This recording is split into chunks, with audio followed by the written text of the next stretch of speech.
Mindful Chat sa 89.1 FM. Isang oras na kaalaman, kwentuhan at kasagutan tungkol sa kalusugang pangkaisipan.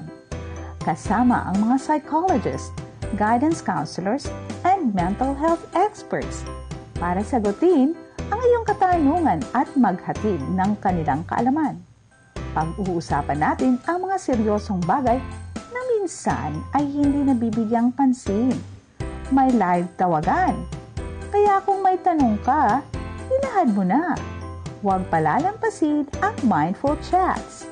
Every Monday, Wednesday, Friday, and Saturday, 8 to 9 p.m. Kasama si Dr. Lane Alfanoso at Pam De Castro. Your mind, your strength. Mental health matters.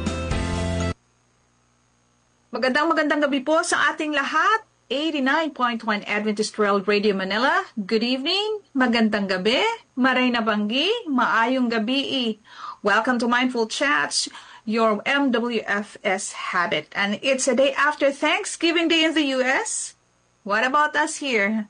Are we celebrating this as well? So what are you most grateful for? Ngayong gabi po, gusto namin kayo maging kabahagi ng aming palatuntunan. Ibahagi niyo po sa amin sa AWR Facebook at YouTube accounts at pwede niyo po kaming i-text 0918-944-7891 and your Thanksgiving Bible verses. Kung ano po yung mga Thanksgiving Bible verses nyo, what are you grateful for the whole week, for the whole month, and almost for the whole year. I-share niyo po sa amin. Meron pa kaming Facebook at YouTube accounts, and on the chat boxes, we will read that for you. And tonight's discussion is controversial, sensitive, but relevant. And brace yourself because this affects adults before. But today, it eats up the young. Now, in the Bible, we have the 10 Commandments, thou shalt not kill, in Exodus 20. It narrates the 6th commandment of the 10 that God has given to Moses in Mount Sinai. Kasama sa kautosang huwag kang papatay ng ibang tao ay ang sariling sikap natin gagawin sa ating mga buhay. Merong 7 pagkakataon na ang mga ganitong pangyayari ay naitala sa banal na kasulatan. And these 7 cases of self-eliminating happened to Judas Iscariot out of disappointment that Jesus wasn't setting up a kingdom that they were expecting.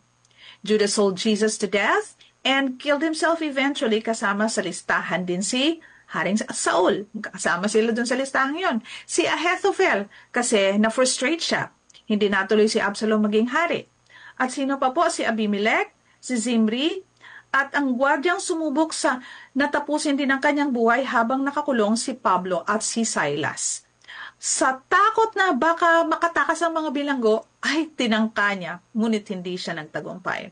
Paalala po sa ating mga tagapakinig, maselan po ang ating pag-uusapan ngayong gabi. Kaya kung maaari po, ilayo niyo muna yung inyong mga maliliit na anak o kung sino man po ang sensitibo ang mga pandinig. At ito po, ang pag-uusapan natin po ay self-harm with fatal intent or self-inflicted death, or we call this suicidal ideation. At ngayong gabi po ay meron tayong magandang babaeng makakasama at pag-uusapan namin ang ganitong topic. Magandang gabi, Ma'am Rose. Bumati ka muna po sa lahat ng ating... Yeah. Magandang gabi po. Magandang umaga, hapon, gabi, kung nasan man po kayo nagdako ng mundo, no? So, salamat po sa inyong pagdalo dito sa ngayong araw at salamat sa pag-invite bilang isang guest speaker. Maraming salamat, Ma'am Rose. Mag-uusap kami mamaya pero pang sumandalin po tayo manalangin bago tayo magsimula. Mahal na Panginoon, maraming salamat sa pagkakataong muling ito na ibinigay niyo po sa amin. Kami po ay mag-uusap ng medyo masela na mga bagay na makakatulong po sa aming tagapakinig at pwede po kaming maging pagpapala sa kanila para ilinilas sila sa inyong paanan. Maraming salamat po sa mga taong nakikinig ngayon sa amin, sa mga nagbibigay sa amin ng tulong at sa mga speakers na dumadalo po dito sa amin para kami ay makapagbigay ng aming mga munting kaisipan para sila ay matulungan sa kanilang pinagdadaanan. Ngayong gabi po, kami po ay humihingi ng inyong banal na espiritu para kami po ay ay saklawan para kami, lahat ng aming sasabihin ay maging blessing sa lahat sa amin. Ito po ang aming samot dalangin. Nawa po mayroon kami magandang net link connection at yung ating aming tagapakinig ay maging conscious din sila po sa mga tao sa kanilang paligid. Ito po ang aming samot dalangin sa banal na pangalan ni Jesus. Amen. Now, our speaker tonight, our lady guest, is a mental health advocate with a Bachelor of Science in Psychology degree from Beslan College of the Philippines. And at the moment, she's pursuing her master's degree in clinical psychology at Colegio de San Gabriel, Arcangel. She combines academic knowledge with genuine compassion in addressing mental health challenges. And as a certified human resource associate, she brings a unique perspective that bridges organizational wellness and clinical understanding. Now, she is dedicated in fostering open dialogue about suicidal ideation, believing that informed conversations can save lives and reduce stigma.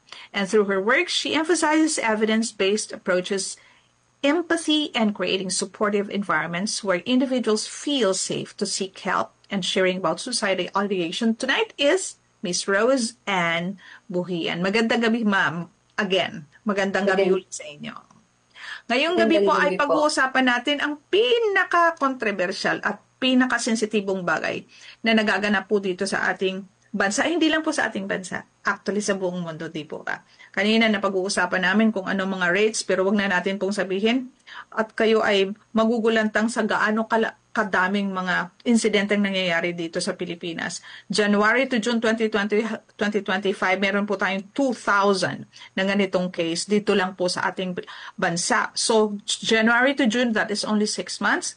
At ngayong gabi po, pag-aaralan natin kung ano po ba ang nangyayari. Kasi hindi po ito karakaraka lang na nagaganap. Ito po ay may pinagdadaan ng proseso bago ito mangyari. So, ibibigay na po natin ang ating oras ngayon kay Ma'am Rose. Ma'am Rose, take it away. Mayroon po siyang PowerPoint na ipipresent ngayon sa ating mga tagapakinig at taga-subaybay. At kung kayo po ay may mga gustong ipahiwatig, iligay niyo lang po sa ating mga chat box. Ma'am Rose, kayo na po. Okay. So, ang topic natin today is something na very important, pero minsan nahihirapan tayong pag-usapan nito, which is suicidal ideation awareness. So bago tayo magsimula, I want everyone to know na this session or live is a safe space. Walang judgment dito. Lahat ng nararamdaman ninyo is valid.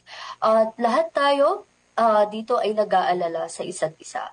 So, bakit nga ba importante, no, na pag-usapan natin ito? So, your mind matters. So, mental health is just as important as physical health. So, at kung may nararamdaman kang kahit ano, sadness, anxiety, hopelessness, you're not alone. So, maraming tao ang dumaan o dumaraan sa ganitong struggles. At may mga tulong na available para sa inyo. So remember, a healthy mind is the heart of a healthy life. Okay? So ngayong araw, we will talk about understanding the risks, causes, and most importantly, yung pathways to support para sa mga taong nangangailangan. So let's begin. Okay, so what is suicide? So ano nga ba ang suicide? Suicide is the act of intentionally causing one's own death. Ito ay isang tragic decision na usually nangyayari dahil sa severe emotional distress, mental health disorders, or overwhelming life circumstances. Mahirap pag-usapan ng topic na ito, no?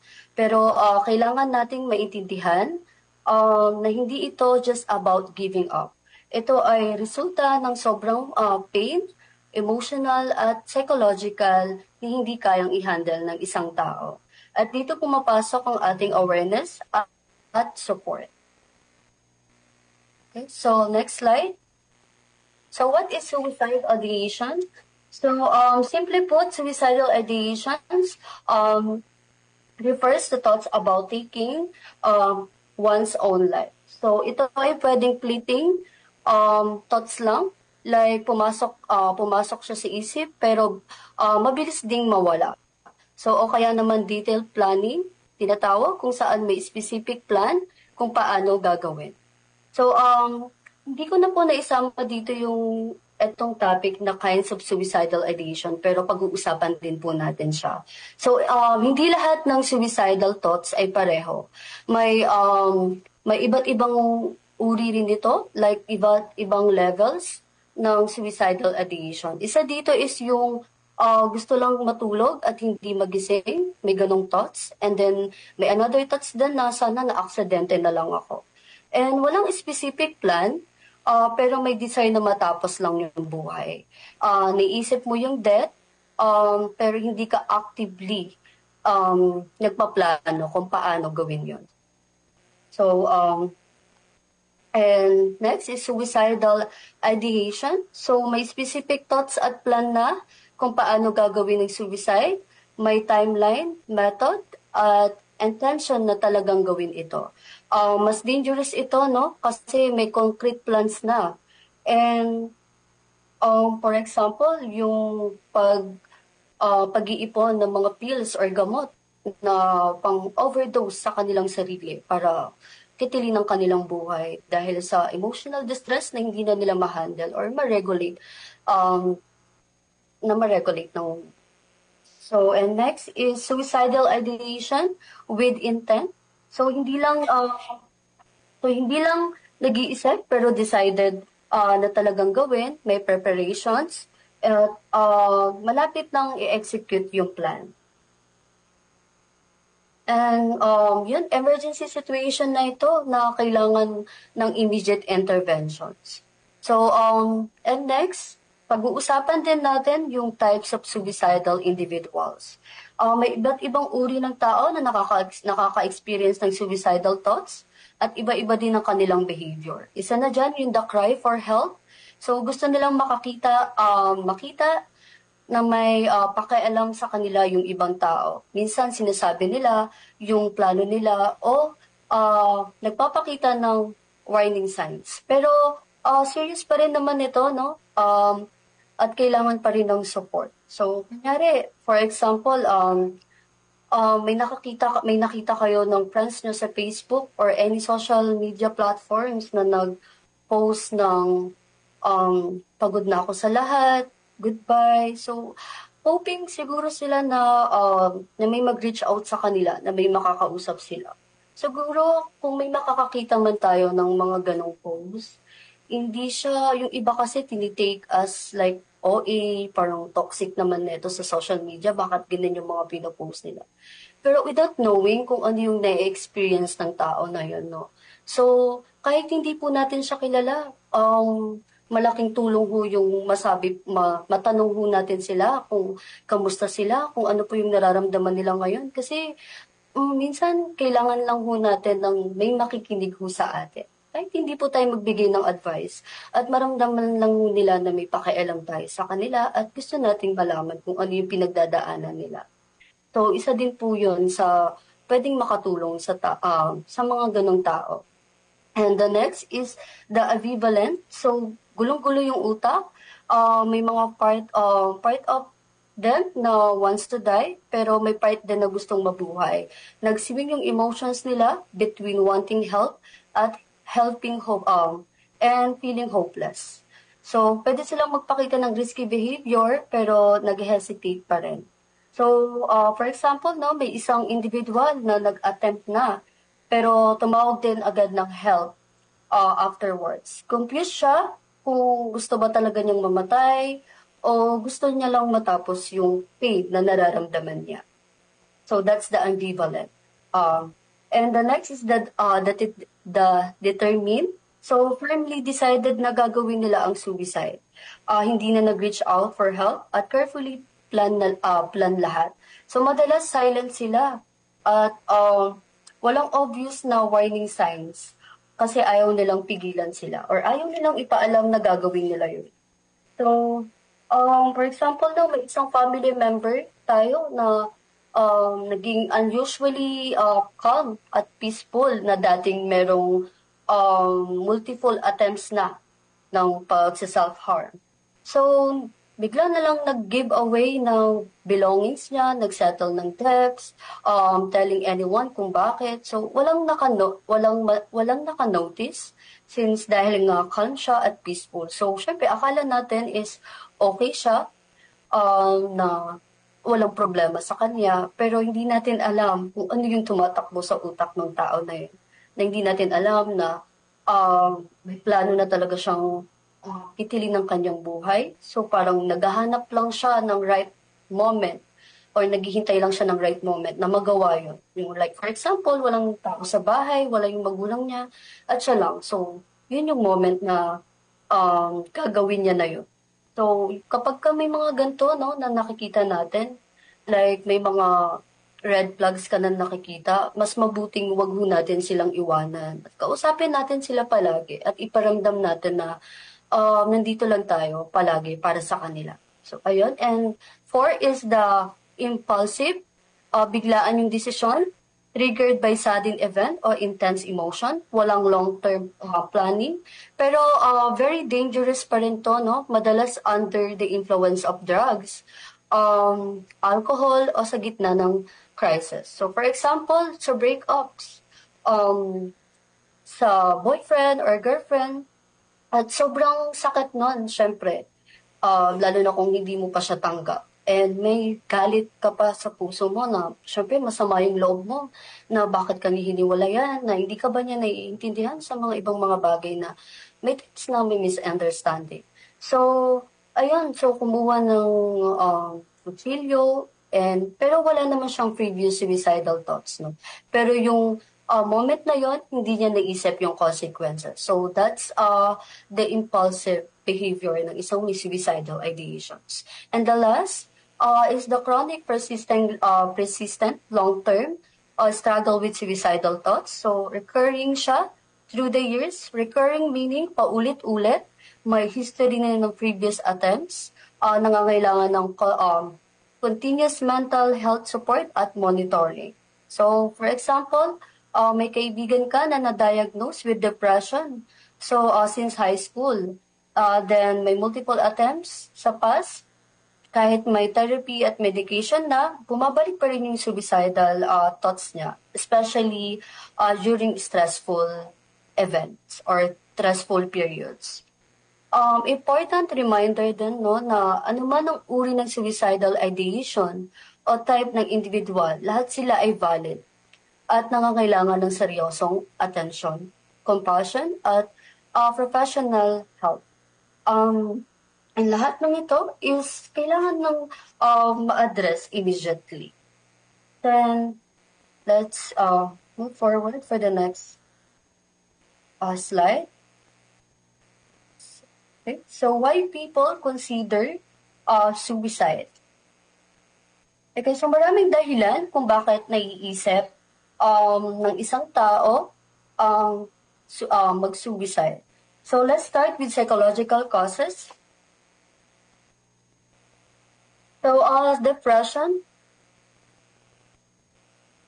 Okay, so depression, ito yung persistent sadness, parang walang gana sa kahit ano, pagod palagi, and nawala ng interes sa mga bagay na dati mo namang gustong gawin. So, for example, no, mahilig ka mag-basketball or active ka sa school activities. Then, pero lately, hindi ka na naging, parang nawalan ka na ng gana sa lahat. Pakiramdam mo, palagi kang pagod kahit may enough ka naman na pahinga or tulog. So, parang wala na siyang motivations to do anything. Even yung favorite hobbies, yung parang wala na rin siyang saya para sa kanya. And the next one is anxiety disorders. So, sobrang worry, panic attacks at constant restlessness, parang hindi ka mapakali at lagi may kinakatakutan. So, for example, no, lagi kang nag-aalala tungkol sa grades mo. Kahit naman na alam mo magaling ka or honor student ka.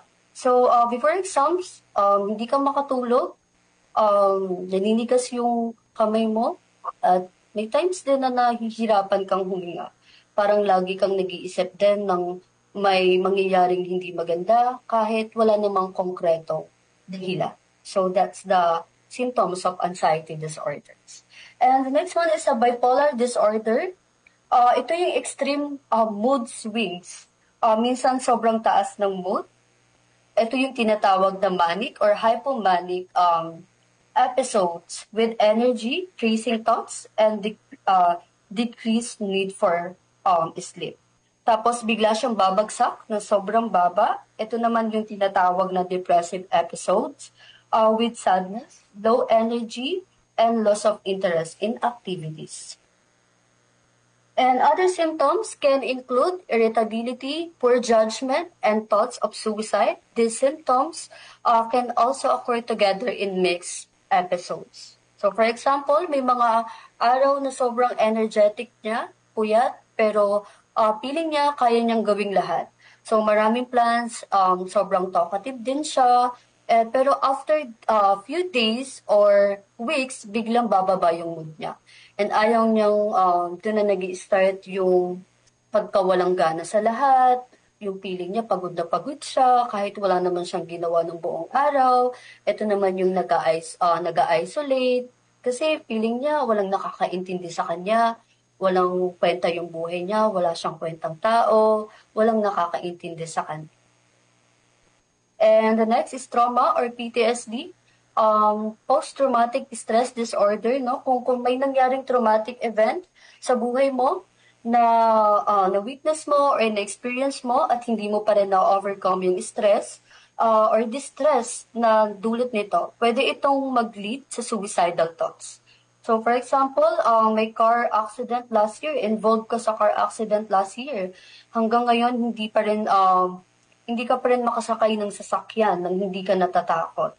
Lagi kang nakakapanaginip ng aksidente at kahit anong minor sound na katulad nung naririnig nung nangyari yun is nakakapagpa-trigger din siya sa panic or flashbacks. So parang trap siya dun sa takot at hindi niya alam kung paano mag-move forward. So that's the symptoms of PTSD or post-traumatic stress disorder. And next slide. So, meron naman tayo ditong social causes. So, mental health ay hindi lang about sa loob ng ating isip. When we talk about mental health, we break the silence and build a community of care. So, ang social causes, mga external factors na nakaka-apekto sa ating well-being is isa na dyan yung bullying, whether online o personal, ang pangbubuli ay sobrang nakakababa ng self-esteem ng isang individual or nakakapagpa-distress sa isang tao. So, yun po, no? So, be mindful or maging conscious po tayo sa lahat po ng mga sinasabi natin, mga actions po natin towards them kasi hindi po natin alam at hindi po natin nakikita yung mga nararamdaman nila or na-experience nila sa loob ng bahay man yan o sa kahit saan po. So, yun nga po, no? Be kind po. Yun po yung madalas na sinasabi po natin. So, and pangalawa is family conflict, ay hirap sa buhay, away ng magulang o toxic family environment. So, kapag minsan po, dito rin po nag-i-start yung distress or yung mental nagkakaroon po ng mental illness ng isang individual or family member kapag ang environment po niya is hindi po maganda at hindi po nakakatulong sa kanyang mental health. And pangalawa doon is yung social isolation, pakiramdam na walang ka-close, nag-iisa ka lang, walang nakakaintindi sa'yo. So, yun po, pwede rin po itong makonect sa family conflict and sa pagbubuli na nagkakos din po ng social isolation, na ayaw pong makipag-interact kasi feeling nila hindi naman mo sila naiintindihan. Imbes po na malabas nila yung emotions nila at makaramdam po ng konting pag-okay ng kanilang pakiramdam is hindi na lang po nila nasasabi since kadalasan po ngayon is madami po talagang judgmental na tao na konting kilos mo, may masabi ka lang na hindi ka lang naging aware is nagiging malaking judgment na siya sa pagkatao mo. Like parang minsan mahirap na rin makipag-socialize po ngayon eh. Kasi lahat po binibig deal na ho. Hindi po katulad ng noon no na parang kahit ano pong sabihin natin, malawak po yung pangunawa ng mga, hindi naman po pero kadalasan po ngayon is, minsan hindi na rin po natin inuunawa muna yung tao. Kung ano yung pinanggagalingan po niya at kung bakit po ganun yung behavior niya.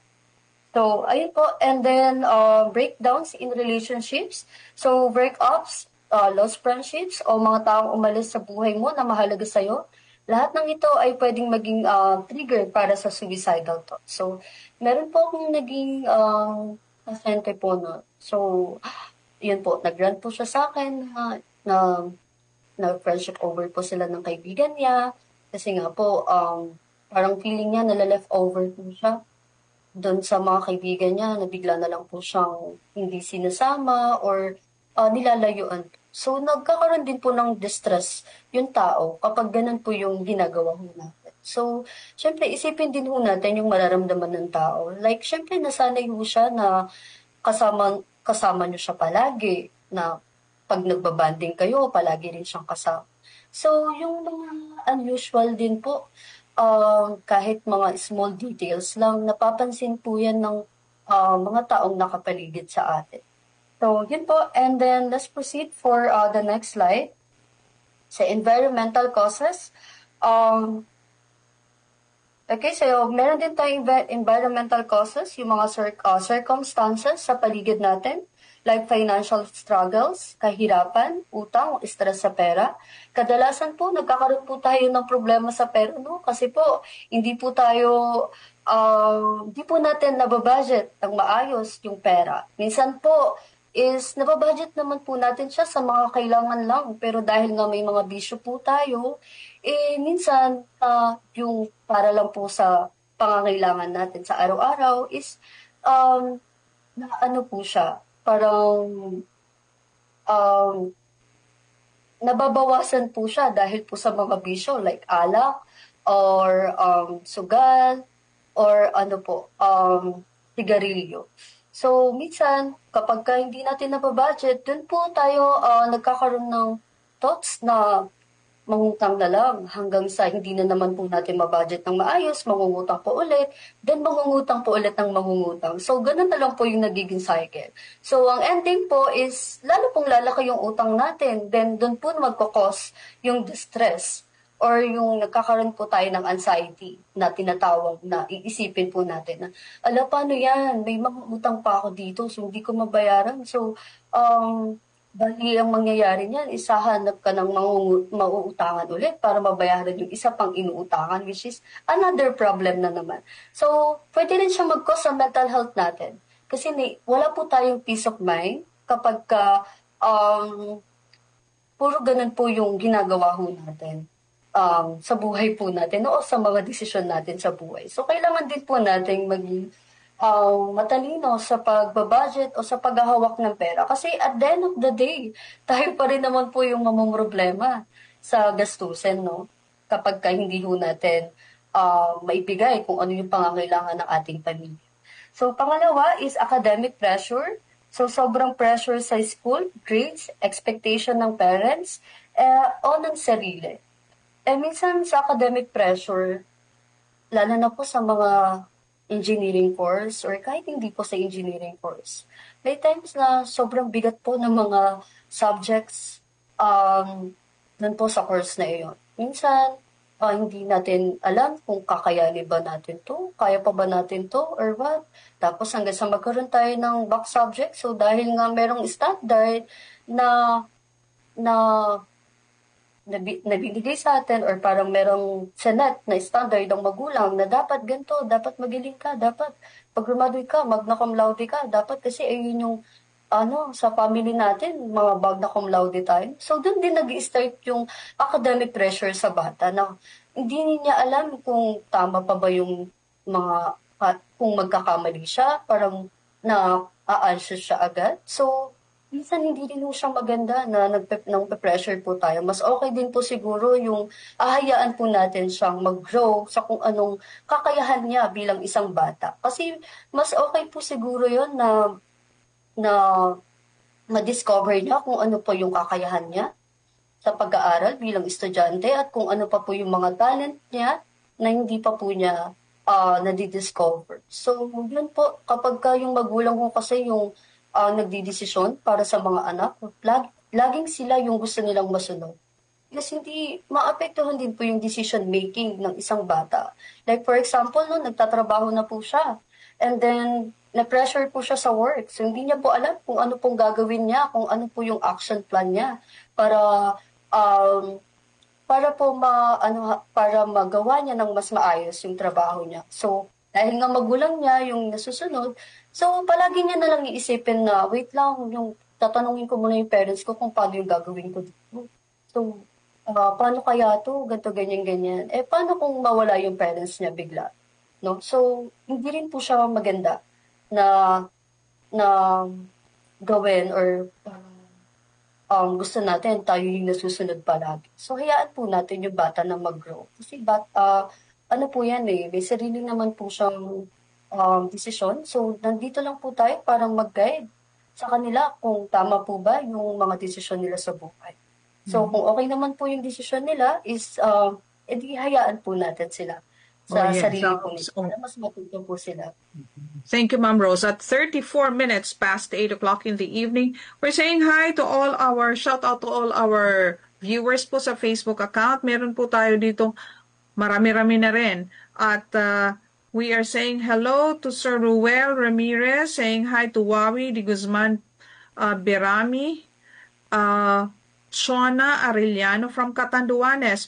Magandang gabi po. Our Christian Roda, magandang gabi po sa inyo. Teresita Langit, at sino pa to?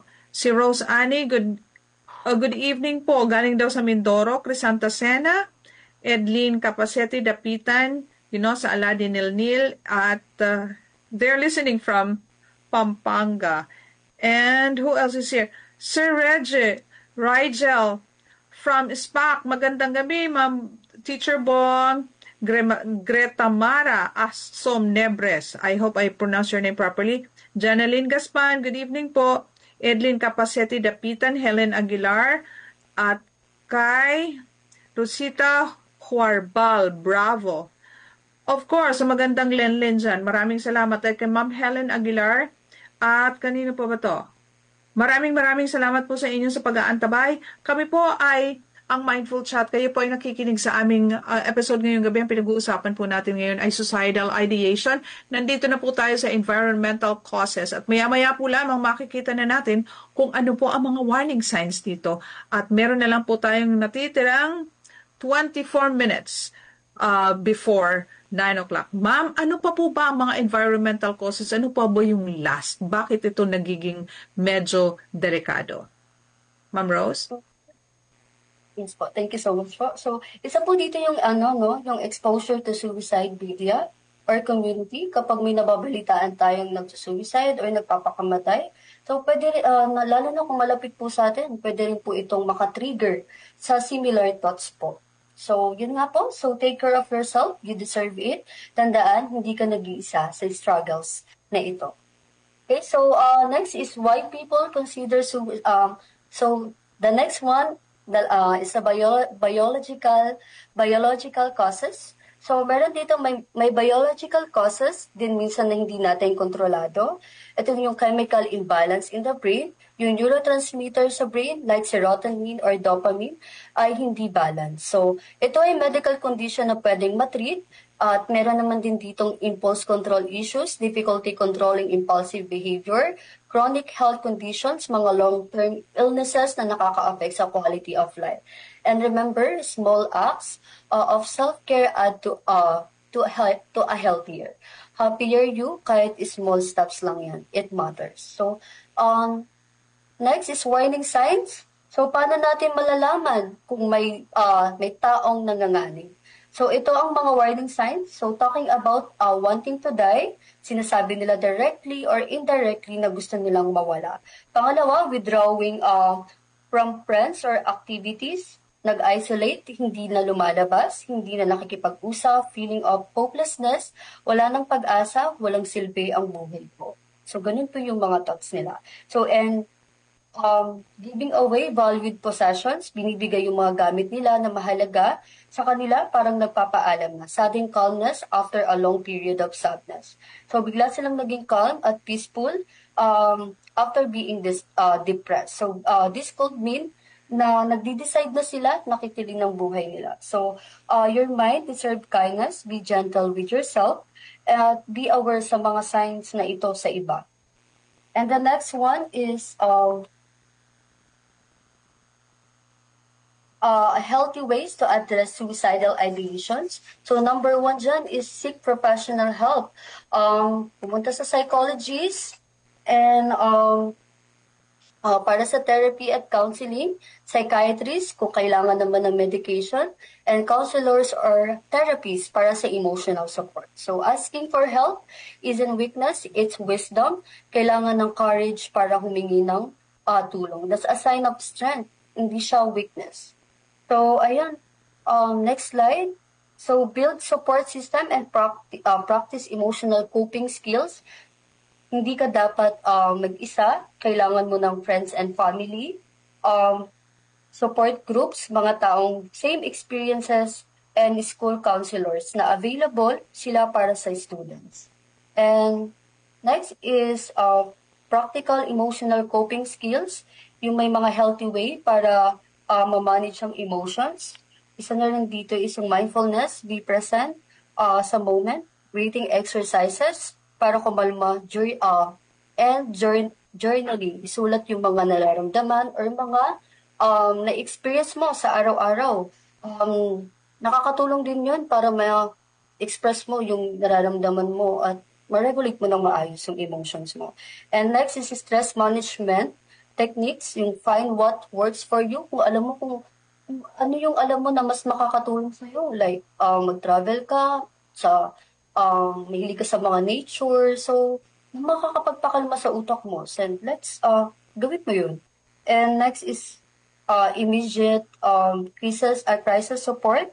So, kapag emergency situation na, kunin ang tulong, immediately suicide hotlines 24/7, available National Center for Mental Health Crisis Hotline. So, pwede ko pong sabihin na yung number nila dito para if ever po. Okay, sige po. So, emergency hotline, so 0917-899 and DOH helpline 1533-0917-843-6673. And emergency services, call 911 o pumunta sa nearest hospital, mental health. And crisis teams, specialized teams na train para sa crisis situations. And wag mag-atubili, live are more important than anything else. And how we can help others nga, no? So, ano ba ang pwede natin gawin para makatulong sa iba? So, listen without judgment, pakinggan sila ng walang pangusga. Take any suicidal talk seriously. Huwag sabihin joke lang yan, ang OA mo, ang arte-arte mo, nag-iinarte ka lang. So, isa din po yan sa nakakapagpa-trigger sa mga taong may suicidal ideation. So, maging mindful po tayo sa mga words natin and encourage the person to seek help, guide them sa professional help, and stay with them if they are dangerous. So, huwag iwanan kung may immediate threat na. And connect them to professional resources, ibigay ang hotline, dalhin sa counselor.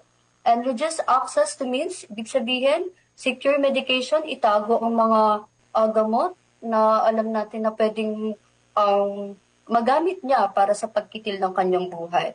And remove dangerous objects like alisin ng kutsilyo, ropes, at iba pang potentially dangerous items.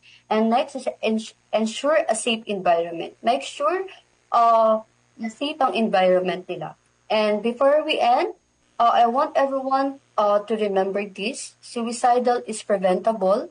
Awareness, empathy, and timely support can save lives. And each of one us has the power to make a difference. Sometimes, all it takes is one person to listen, to care, to reach out. Let's work together to build a community of understanding and care. If you are anyone you know is struggling, please reach out. Huwag mag-atubili. And you're not alone. Your mind matters. And because your mind matters, you matter. And thank you, everyone. Stay safe and take care of each other. Thank you very much, ma'am. Maraming salamat, Ma'am Rose. At welcome po.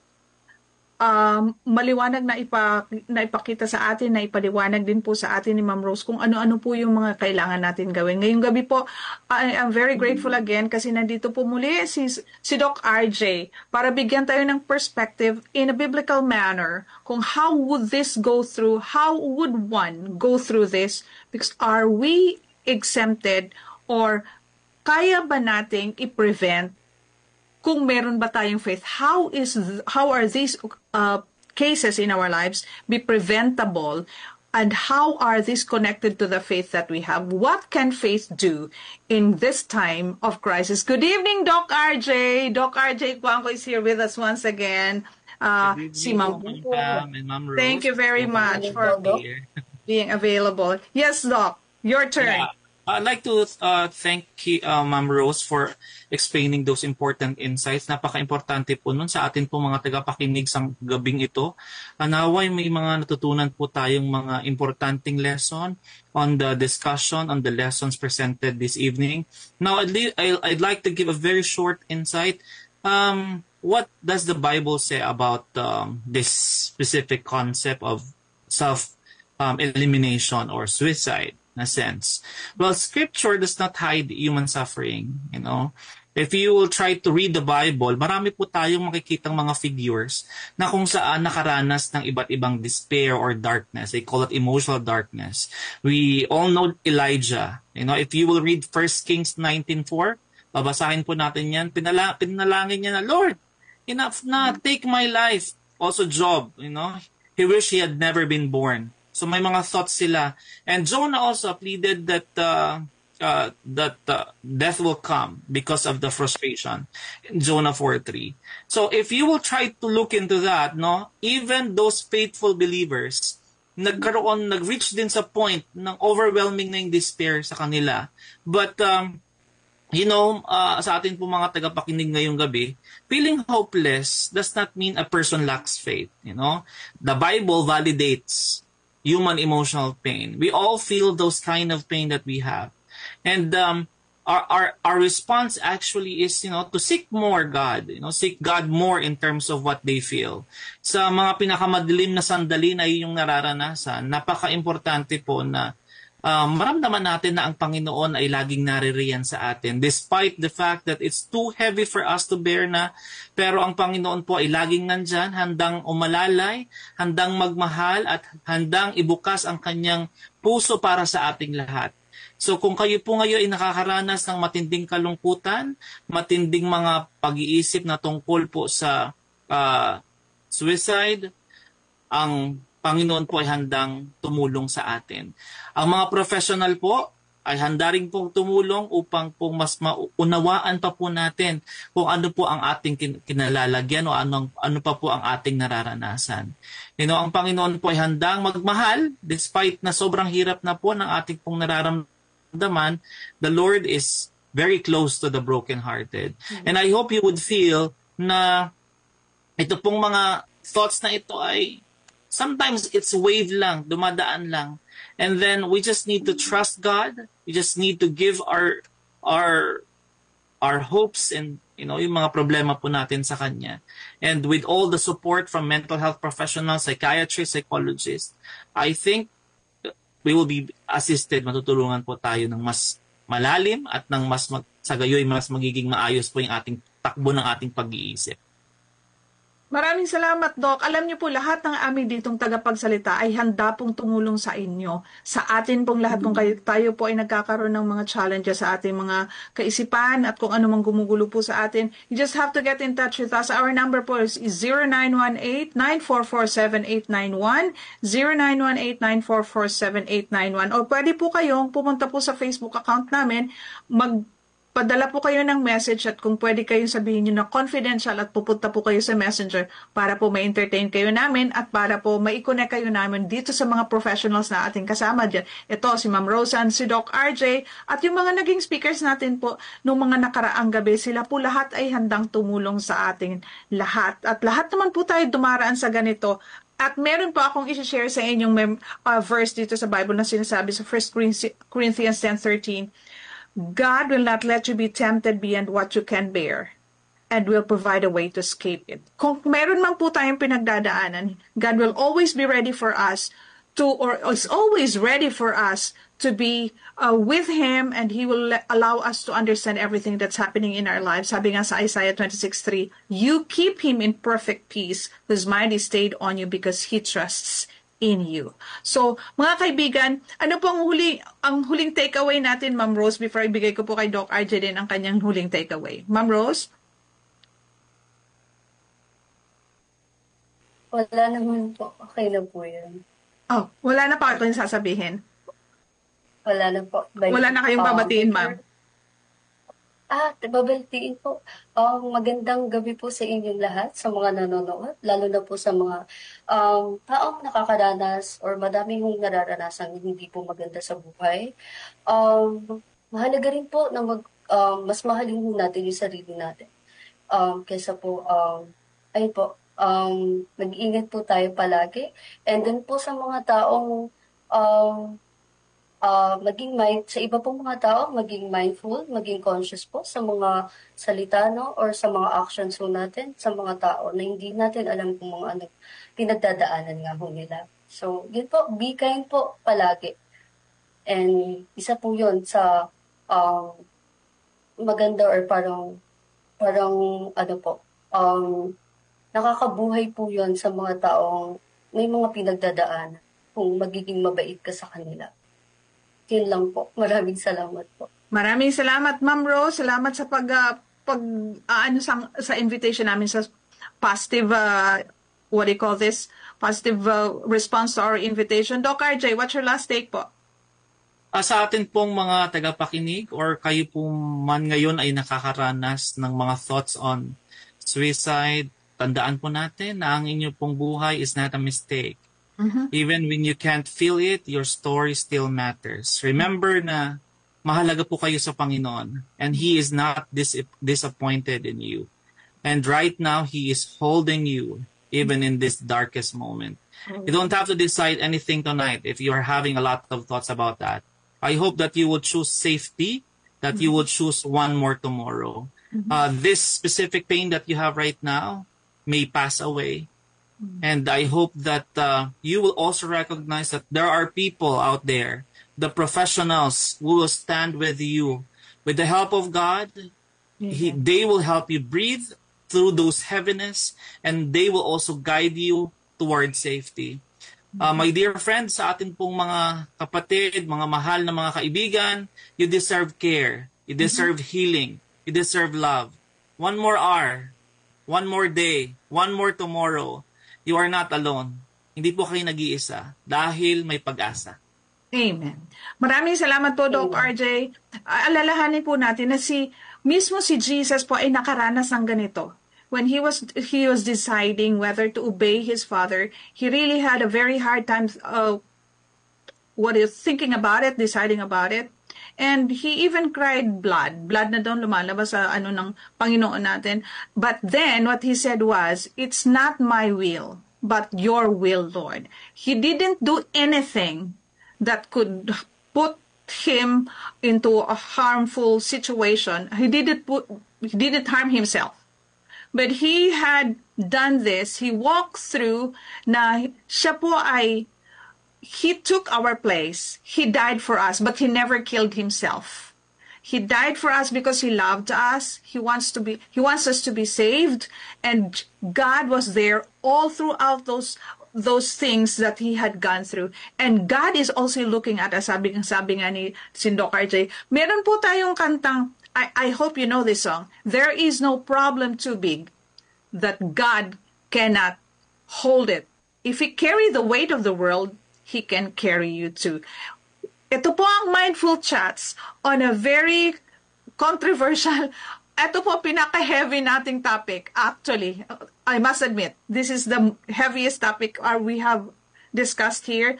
And thank God, He was there always, looking out for us. And we hope that we can be together again on Monday. We have a very exciting topic on Monday because it's going to be the first day of the month of December. It's going to be a holiday month.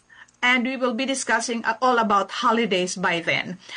Masayang-masaya po kami at lagi po kayong nandyan. Maraming salamat po sa mga nag-aantabay dito sa ating Facebook at YouTube account and especially po sa ating radio station sa 89.1 Adventist World Radio Manila. And we are going to say good night for tonight only. But we'll see you again on Monday. On behalf of Doc Lalaine Alfanoso, kami po laging nagpapaalala, mahal tayo ng Panginoon. There is always hope beyond this. Kapag hindi po tayo dumaan sa mga mahihirap na sitwasyon, hindi po tayo matututo. At God is perfecting us. We would like us to be complete when we go through another stage in life. Iba-ibang stages po, iba-ibang challenge. We hope we can go through that. We ask God's grace, we ask for His presence, we ask for His protection, and He will provide us with everything that we need. This has been Pam. At sa pangalan po ng aming kasama ngayon, si Ma'am Rose and Buhian, si Doc RJ always ready, just one call away, he's there. And of course, Leo on our technical side, maraming salamat po sa inyo at maligayang araw ng Sabado sa ating lahat.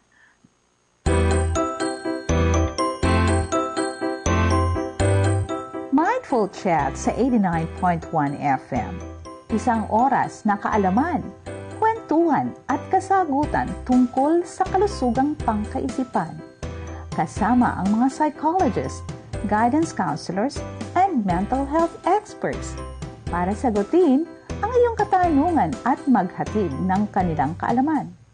Pag-uusapan natin ang mga seryosong bagay na minsan ay hindi nabibigyang pansin. May live tawagan. Kaya kung may tanong ka, ilahad mo na. Huwag palalampasin ang Mindful Chats. Every Monday, Wednesday, Friday, and Saturday, 8 to 9 p.m. Kasama si Doc Lalaine Alfanoso at Pam De Castro. Your mind, your strength. Mental health matters.